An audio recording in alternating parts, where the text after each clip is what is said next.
নমস্কার অঙ্কিত, তুমি কোথা থেকে বলছো বলো? অনিকেত কোথা থেকে বলছো? আমি এই কালাগঞ্জ থেকে বলছি। এটা উত্তর দিনাজপুর ডিস্ট্রিক্টে পড়ে। ঠিক আছে, মানে চোপড়া। হ্যাঁ। ঠিক আছে অনিকেত। সরাসরি আজকে আমরা অনলাইন কনসালটেন্সি করলাম, আমি অলরেডি গাড়ি চালাচ্ছি, ওই জন্য গাড়ির মধ্যেই আছি আর কি। তো সেই সূত্র অনুসারে আজকে ডিটেলস তোমাকে বলে দেওয়া হলো এবং একটা চাবি যে রেখে দেওয়া হয়েছে কোন প্লেসমেন্টের, যেই জায়গাটাকে তুলে ধরা হলো, এবং পাশাপাশি যে রিমোটের ব্যাটারিও যে একটা প্রবলেম হয়ে আছে তোমার শিলিগুড়ির স্থানে, সেটাও অলরেডি তুলে ধরা হলো। এবং যে খাবারটাও ফেলা হয়েছে, যে ফেলে দেওয়া হচ্ছিল, সেই ব্যাপারটাও ডিসকাস করে দেওয়া হলো এবং পালং শাক যে এসেছে সেটাও আলোচনা হয়েছে সমস্ত কনসালটেন্সির মধ্যে, সমস্ত ঘটনা। এবং বলেও দেওয়া হলো একজনের বাড়ি, যেই বাড়ির প্রেক্ষাপটে সেখানে কি কি অ্যাকর্ডিংলি করা দরকার সেগুলো অলরেডি তুলে ধরা হলো। অনিকেত, সবগুলো মিলেছে কিনা এবং কেমন লাগলো?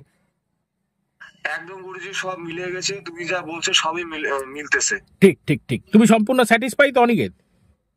হ্যাঁ গুরুজি, আমি সম্পূর্ণ স্যাটিসফাই। ঠিক আছে অনিকেত।